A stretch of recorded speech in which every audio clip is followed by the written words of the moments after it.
ये फिल्म बाजार की शूटिंग के वक्त की बात है जब पूरी यूनिट हैदराबाद में इकट्ठा थी। स्मिता पाटिल की मुख्य भूमिका वाले इस फिल्म में शबाना आजमी की अम्मी शौकत आजमी की एक छोटी सी भूमिका थी। होटल में उनका कमरा ज्यादा सुविधाजनक नहीं था। स्मिता को जब पता चला तो वो तुरंत शौकत आजमी के पास गई और बड़ी मानमुहार से उन्हें अपने कमरे में ले आई और कहा कि यहाँ ठहरिए, आपके कमरे में मैं रह लूंगी।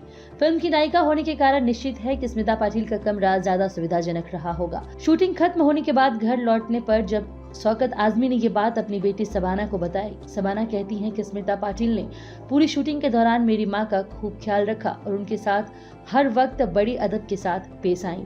जानकर मुझे बड़ा आश्चर्य हुआ और अफसोस भी हुआ। अखबारों में हम दोनों के बीच प्रतिद्वंद्विता वाली नकारात्मक खबरों के कारण मैं हमेशा स्मिता से दुराव ही रखती थी, लेकिन अब क्या हो सकता था। उसे अपने रिश्ते सुधारने की कोशिश से पहले ही वो हम सबको छोड़कर चली गई।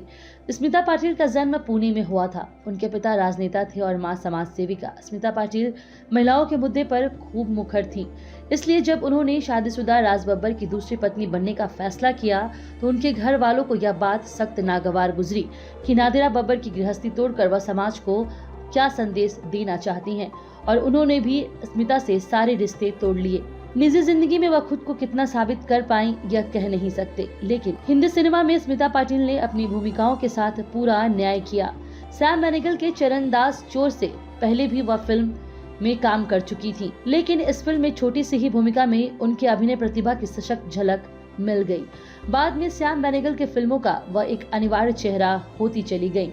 मंडी, मंथन, बाजार, मिर्च मसाला, भूमिका, सुबह, अर्थ चक्र, आखिर क्यों, सत्य, निशांत, वारिस, अमृत, भीगी पलकें, नमक हलाल, शक्ति जैसी कला और व्यावसायिक फिल्मों में शानदार अभिनय करते हुए मात्र 10 वर्ष में ही सर्वश्रेष्ठ अभिनेत्री का पुरस्कार उन्हें 2 बार मिला और 1 बार फिल्म फेयर पुरस्कार से भी उन्हें नवाजा गया। 30 वर्ष की उम्र में ही उन्हें पद्मश्री मिल गया। सांवली सलोनी स्मिता पाटिल ने यह मिथक तोड़ दिया कि फिल्म इंडस्ट्री में सिर्फ ग्लैमरस लोग ही टिक पाते हैं। उनकी सफलता ने अभिनय प्रतिभा से संपन्न नसरुद्दीन शाह, ओमपुरी, दीप्ति नेवल, शबाना आजमी, नंदिता दास, पल्लवी जोशी, सीमा विश्वास जैसे अन्य सीधे साधे चेहरों के लिए भी फिल्मी दरवाजे खोल दिए।